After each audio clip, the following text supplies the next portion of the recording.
Yay, adishia ya mamu nyina mu ache emamo atna sibie ma ha Sompa 93.1 kasafidie so ewo kumase. Bray wuti yenka ewo sunyane ene impotamo Sompa 98.9. Sansu na bunu epo ye mantamo enkranza tachima ne nkwado kwado ewo ho Sompa 90.7 ewo enkranza kropono emu. Enen sama hudo ye de ba no edoso se anopa no nsia brem kase bo. The ebedi mwetintin mine ebi ene se no ada na ye Founders Day nam so na do dan kwa kufuado adan sempie didi a try mu bi ye beda na di ede atre wo sanso so na ye kasa ya no panyi bi enso akasa se afofida no entimi emoa edoso dodo ewo omayi mu na ne botaye ntie nam so de kasa ye beda na di ede atre NDC amanyoko no na HB ediama MPP amanyoko na de ensem na wonom so eka ene anopai ede atre ye bobo hwede ani akyerem ewa hafomantem ho na krobia ye frɛ na so kese adehye wo wonsa egu wati ya wo twabena ni nyina mu nsem ewa ha se nom sanso na sofo line adehye bi nso no esre empanyimfo ade bia ni nyina mu no ye bekomu na ye ne empanyimfo abɔ ho enkomo Doma ahinkro aya shenkafo bi ni titru ni motor riders no wonom se yero IGP womra wonsra bemo ewo aprosifo a wo ho ensa ano ensempi ka we se ho ena ene anope wo hene yire mame ekua yeboa esia mamatna sia mede ma no begu ho asel ede amamo na eya kai se wo hwe live ewo Sompa TV no so multi TV decoder no so no eya de akase boy etwa edigubre kro na Facebook no Sompa TV Ghana ana Sompa 93.1 YouTube nso Sompa TV call www.sompaonline.com semni nyina da ye krokra ede akogwo ntu komo a na wakọ biemu akenkan wo de ede afri wo Kelvin Bobby Chidoma chinchin fidie ne from ade ama me sanso na systematic MC aho wone ne dom Ima ene Dave ene ekọ be jesse sempremu mu nyina eka ye ho akase ye de eba be so mafe ye ngibrani adaje na ensemni kyerɛ mu nyina na busia ye ntimi emfa enaimo Nenrada ena omamu ni nyina eyisi ho ya ebese emfie enan ni na dodan kwa kufuado na memu ya edikan ni mo beye nsesaye efri September bosomi ane edi esi wo ekai nananom ya wode wo moja eni ebregu ho ya woje fa ahode de ma o my Ghana no wode ba ye 4th August mo na enrada de no enana eye ehyefa eno etoso enam so ntino ma panyi na dodan kwa kufuado ne eni tin ni akokodrufo wonuma wontimu abobel ewo omemu nimdie nkyekere kwan so edi enhyiemu ewo aye abankese mu eno oto na enum to ede kyerɛ sɛ ebro so my Ghana ye nyina ebeka bomu sɛ eboa ba komu ade na yahwɛ sɛ emoja ene enisuade hunu ya nananom enyaye ede wo moja predator wo ma ye no yenso ye bedi akyerɛ bi na etimi aboa ama Ghana baby a ese efata etwa sɛ yetimi ekogina wa abrabom no yetimi akwa akoduru ho for the declaration of India's independence on 15th August 1947. In the words of the chronicler L.H. Ofuswapia, 4th August 1947, quote, marked the beginning of a new era in the Gold Coast, unquote. It is the date which shaped and determined the course of our collective history, setting the stage for an organized front for Ghana's independence struggle. History has captured the seminal events that unlocked the door to freedom. The triggering of mass resistance by Nikwab Namboni, boycotting through the boycott of goods of European independent Ghana. We should continue to celebrate this day accordingly. Today, 76 years later, and 66 years after independence, our nation is considered a beacon of democracy and stability in Africa, where the rule of law, respect for individual liberties and human rights, and the principles of democratic accountability are part and parcel of our governance structure. These are the very things for which our forebears fought. The battle our generation must fight and win is that of rapid economic development, We must set Ghana to rights and get our country to where it should be. Abusiafo mampanyi na do dankwa ekufo ado ena yekọ ekotie no ne yebo awrema wonsem foforo mu dia na afofida ho ensem ya ne yeda so ejire menam so ama ene ya yekasa nipa dodo na ekasa se wode wani kire mu ewo omaiga na mu hase no mu a eni afofida no adoso dodo ne no ena enam so Dr. Rich de to ahene wono so ema efutuo efasikasem ho ensem wono so na no atomo bi ya wo chese afofida dodo na ye wo omaiga na mu hase no no ya nhwe antete ne ma so ebetimi ahayen na ebetwe ensaban mu ewo yempuntuo enso ekwan so yenkotie doctor ne nsem abra wone Sompa kasefo etwetwe enkomo no de to yenim. Money basa and say, "Oh, but can't say, man, yeah, I can hear any nine years. Obi and Timmy say, Eja, the owner also work school and only finance and only economics. And I'm on a motisika crabia. I deal with our person.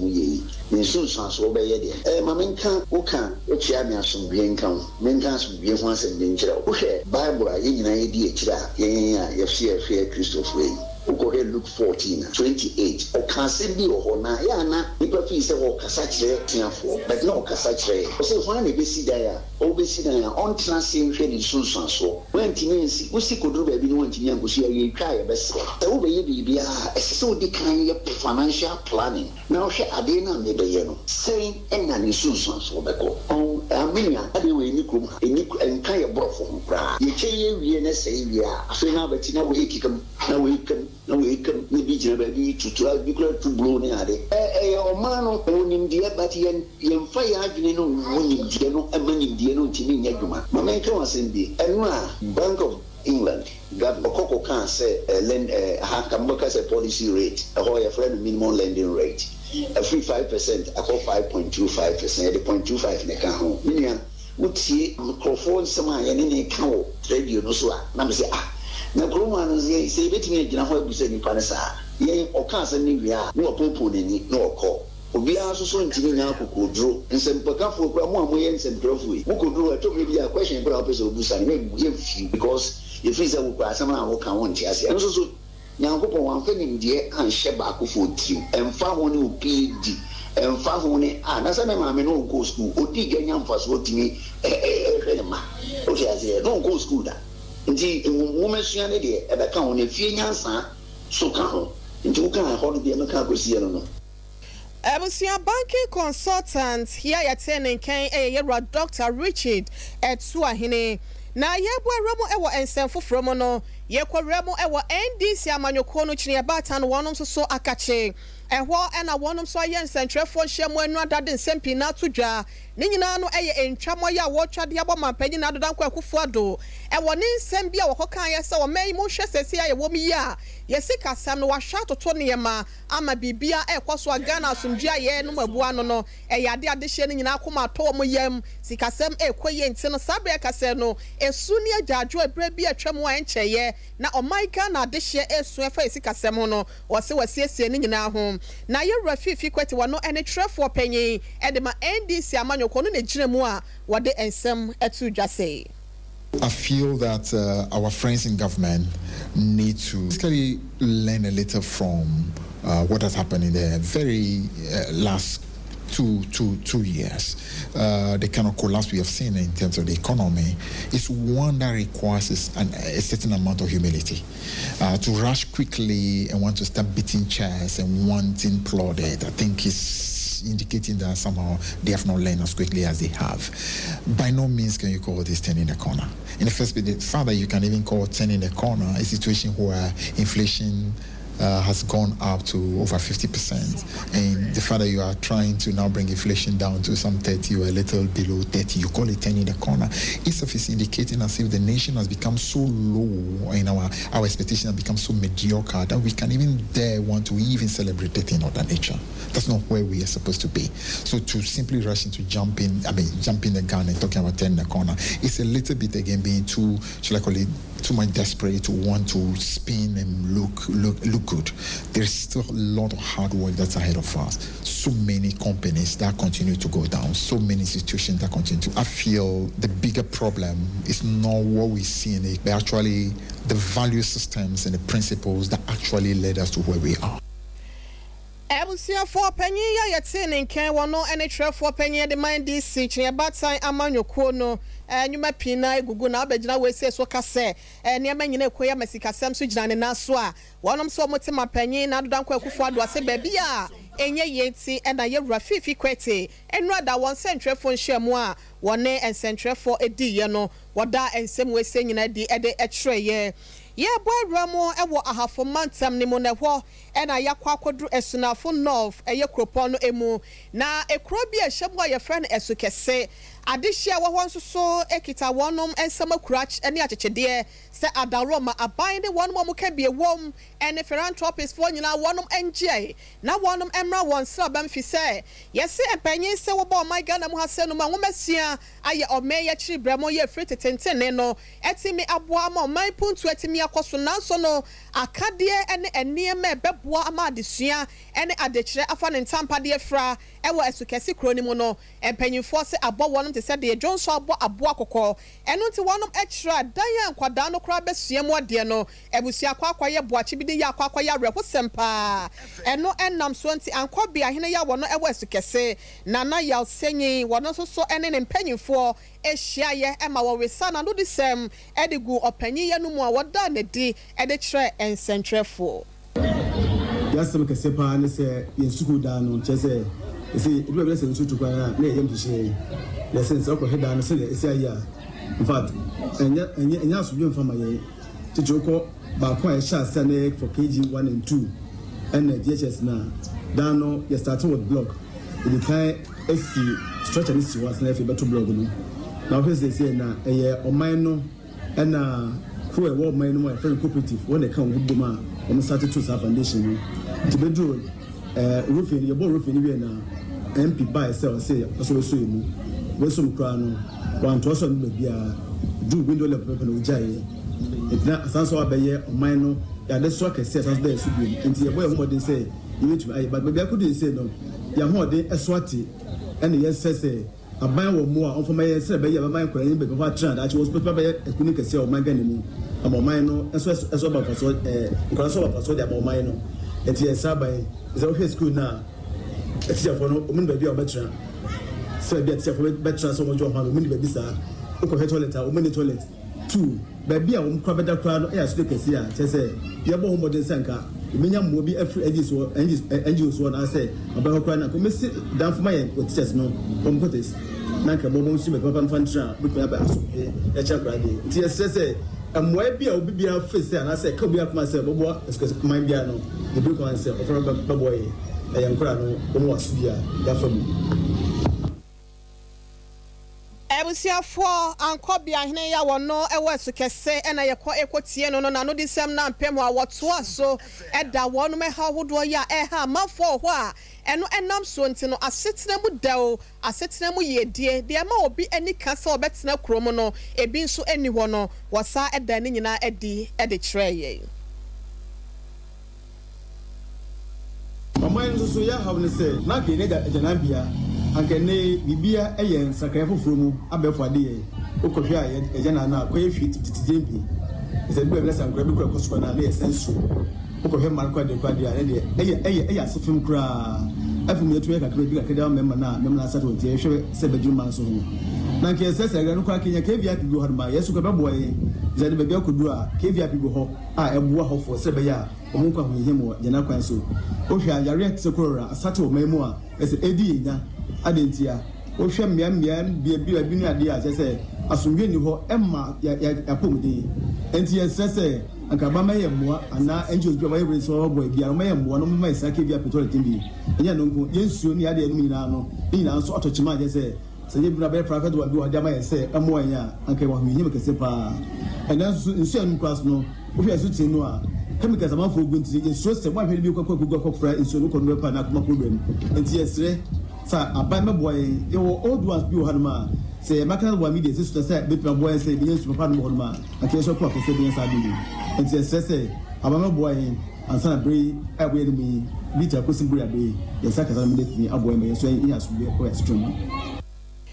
Ebusiana na ya senyi eye ankobia hene edema adehia ya wono mo esukesi kroye no ewo eye ahafomantam ni mu ena yekọ ekotie no empanyufo nya don fisa wo hwe Facebook eye Sompa TV Ghana na Sompa 93.1 ene mo a mo hwe YouTube Sompa TV ene eye Sompa TV ewo multi TV decoder no so no areho papa hwe school data kwame kan tete de na neti a ye don ye tetale ni bi no ya ye de eye school dana blocks so dance wo ntimi wie ye enkwada ntete bre edan ase a na ayare ho ntini panyimfo nkọ wono mua se beya wonso no wo ho ebetimi atọ wonom ebusiafo yenkọ ensem foforo na yetufa so okode ebresi ama woto ni nsem bojabum na yemfa ye ni enkyeremu ewo sofo line ene ne mpotemo ewo kumase hase no mu a na ho ena adehia wo nso ensegu wonti ya wo twa adwo wonom ekyeremu a wo hwe na se aban no wa ma me ye wonom mu animu ya pa dia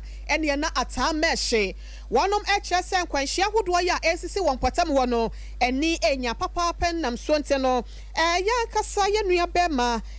etutu anamo ede nani akyeremu wo ho bra wo koye no yewura opuni banso na ode nani ekokyeremu ewo sofo line GPLTU panyipa ya wono etitene ewo ho yewura boama enchen ene no ekobo enkomo ema opanyini gina so ema wada ensem wadi ede kyereye ekwanye nam sonti asa accident dodo no esi wo ho no ene adesra etwato no yenkotie bimra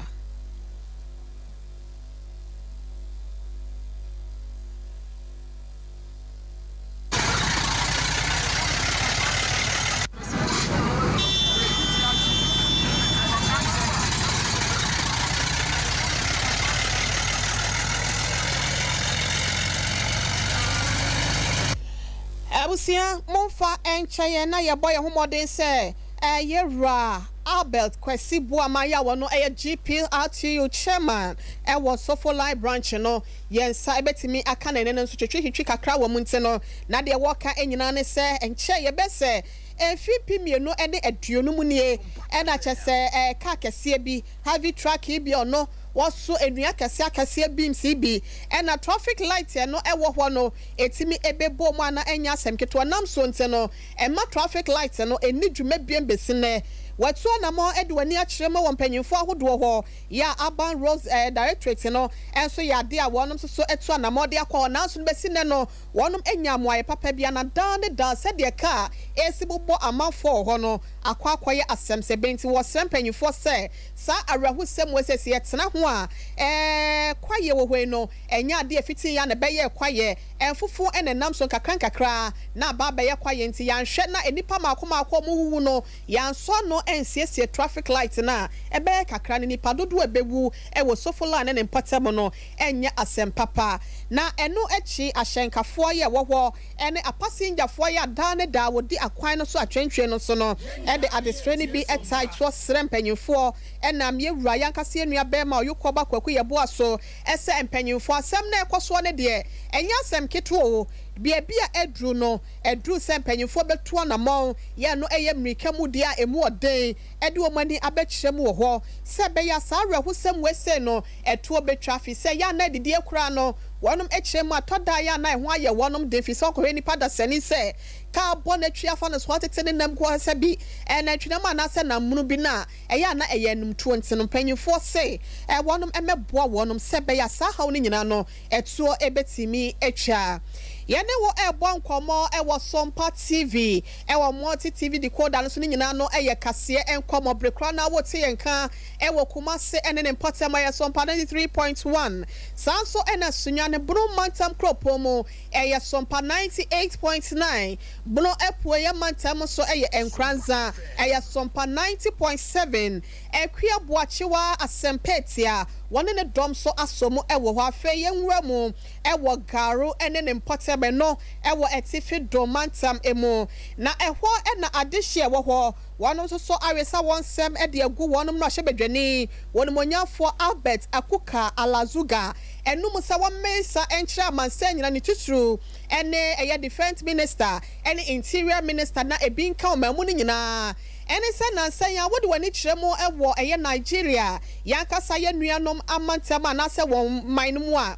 ɛyɛ ade a jihadist foɔ etuante koi wɔnom agye wɔnom man no ade abɔso enam so adehye de bi sɛ nkwa denkyene dente no wɔnom abɛbɔ wɔn ho adwa ɛwɔ Ghana ha sɛ no mu a garo tempane ene ne mpɔtamo ɛna wɔnom nyinaa akɔ akɔsoɛ neno ene nam so ama yɛse ebinom ene yɔyaya wɔnom so ɛda ne di ɛwɔ hɔ no mekyerɛ ɛyɛ nuanom na Nigeria fo yɛ ɔmaba hɔ no yɛse ensɛm fra no nti no empanyimfo ɛmɛyɛ adom na bambɔ mu ensɛm no wɔnom enyi mu nyɛ saade a ebetimi de esan ene wɔ yɛ ne bi abɛfɔlefɔle yankase yɛ bambɔ ho ensɛm ɛwɔ mpɔtam hɔ ebie mu nso ɛna wɔn ɛkyerɛ sɛ nam sɛ nipa dodoɔ na efi alata mɛma ba bɛka wɔnom ho nti no entimi ɛmma wɔnom so enyinam kanea ensuo ene asetena mu nneɛma ahodoɔ yɛ etimi boa ɛma emu ɛyɛ nika no entimi ɛnkɔso wawa ne nyinaa ne sɛ pressure aba beda wɔnom ɛso yɛnkɔ na onimonyamfo Albert ɛyɛ garo tempane ɛmrahyɛ badwane yɛ a wɔhɔ ne nsɛm ahodoɔ bi a wɔda na de no yɛnkɔ tie bi ɛmra Any ben a juma because Bini I see ni ha yes you know I be so benye de Bini a boy on ba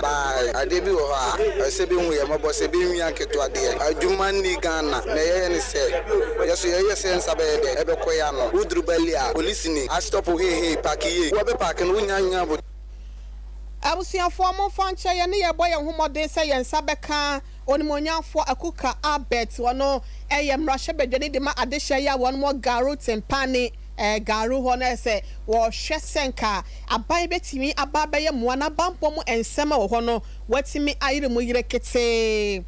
yehwe na ye mo nwra mu ewo ensem foforo mu ye kɔ mu ewo doma ene ne mpɔtam ne ho ena adehye bia ewo ho ne tituru ne dua dwumfoofo mekyerɛ carpenters ne wɔnom mo de dua ɛyɛ enwuma ahodoɔ no wɔnom so ɛkyerɛ sɛ nansan wohwɛ nneɛma ɛkɔ so wɔ hɔ na wɔnom adwuma nyinaa ɛkɔ fam na anam so ama enua adwuma no ne nyinaa atoto apɛ ne nyinaa no ɛne sɛ enua ho ayɛ den ɛwɔ dɔma ɛne ne mpɔtam na kakra wɔ hɔ no so krampo deɛ no ɛwokɔ bisa ne boa ɛyɛ twamene boa no nti no wɔn nya nnua ɛna wɔnom ɛde ayɛ wɔn adwuma nti no wɔsrɛ nananom ɛne wɔnom mo kadua nyinaa sada roma wɔmra wɔn sabem sɛbɛyɛ wɔn so no wɔn sabetimi akɔ wɔnom ano na dɔma carpenters association titani ɛde ma wɔnom ɛyɛ yɛra Richard Asante dodoɔ na ɛfrɛ ne dimpa wɔno ɛna ɛto ensɛm ɛde ma Sompa kaseɛfoɔ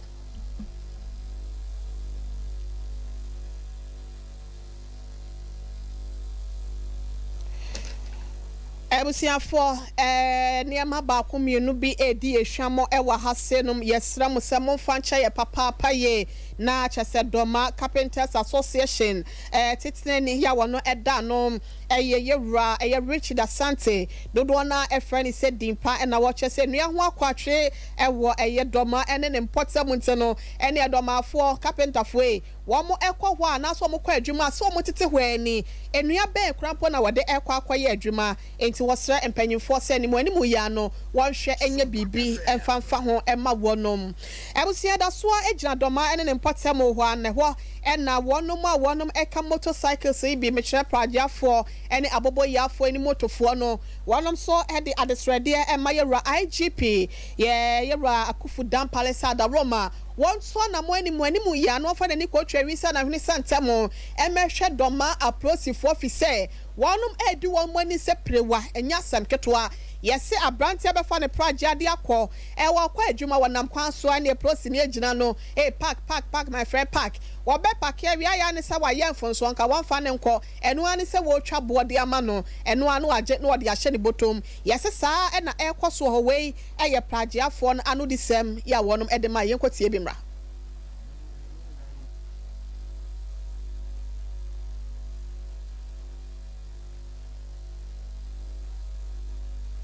Let me say bi kura na asomo say oto ade de ebra wo ko twa PS kwan so a otroti ntu ko jina ka chiro say ono nji tu sro je 5 cedi be consider na yeso yenye de yeso yen consider edu anwembra we say MTT for in the first ne be ne adwuma ba I say the IGP adawro ma a ba jai na mum kwane we so no one kura so kwan so odu anwembra police for ni jina ho jije wo ko onya dropping ko yesu mu a e ka say bi kura anya dropping no fa o ma 5 cedis odu police na aje otere aka tu wan kasa wo twa mu duru about wanya bi so ko kura so waje ni 2 cedi no ko odu police ni de ni na asra je on ye adwuma ma ona na ye adwuma ma police for o say ni license na for imbrante nyina egu inside he ni nyina egu fie ni nya adwuma nya ka e be ko say nti so obi ni private work ato prage ama ye say yemfa nyusu na o say ni license nti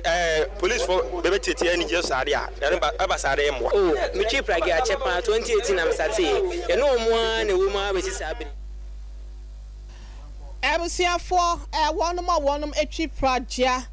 wo doma ene ne mpotemo ena wonum are hosem yekọ ekotie ye no ye ka cho se ene aye memenda misraw adwumadie bi ene eda wanim se ye yiyo se ye party anase aware wo to bedin anase eyedien ye kan fu mizo free drink no ede about say ye nya bi efa so wa hopwo ne wadofo ya wonum eba bejaw e wodwumedie ne mo ema animonyam enya wo chefa mizo free drink no ye wo eye de mango nko a ensuo ya chinchim ni so no de aye ene ye wo mix fruit no enso e wo ho meso wo se nya bi na efa so wa hopwo fi se we se no preservative ye fa so mu drobia na sa so mu bia no enso mu ntini we original taste ena wote ankasa sanso ena 5G mezano so no ye kanfo e de ama wa ye adwuma abre mesro wa wadwo wato baha e wo dwumedie mu no ni nyina no ekowiem se wunya 5G mezane bi na etimi abo bedi adanse mesro gwara na ebo mu eno nti wuntimi enti bi ni awei enye yabudidi bia kwaje 5G mezane bi na enom wankasa wonum bete ama watimi edidi ubebo wedi ama nema nyina konkan e de ama jensen no ye no so ewom ni ntine boa eyi entini ni emoja mu fine ama bibia edi afusane ye ewo nipadua ni mo wo pendo do ato awoba Sompa FM Sompa TV hasenom ewo swame awonsa ebeka bi ewo ne dodo mo sanso ena yato agu emiamia hodo mesro ewo eye kasa bia opesa woni ye bo anase nkomotwetwe bia mu no 0246 270 221 0246 270 221 ya beje wo so na ya ne wo atwetwe enkomo emsia panyin se kwan wasade akra na ekowie e wo aboboa na hasenom ena enne memendey agas bo so me da etoso enum eye Sompa 93.1 ene Sompa 98.9 e wo sunyane ene Sompa 90.7 enkranza ya no pabrem kase no ye di esie ye fasida ema eye buffalo buffalo ene waboko ya systematic ene ye di asida nyina ekọ ede amano sanso ena Kelvin asida kese ekọ na ekọ ba jesse sempremo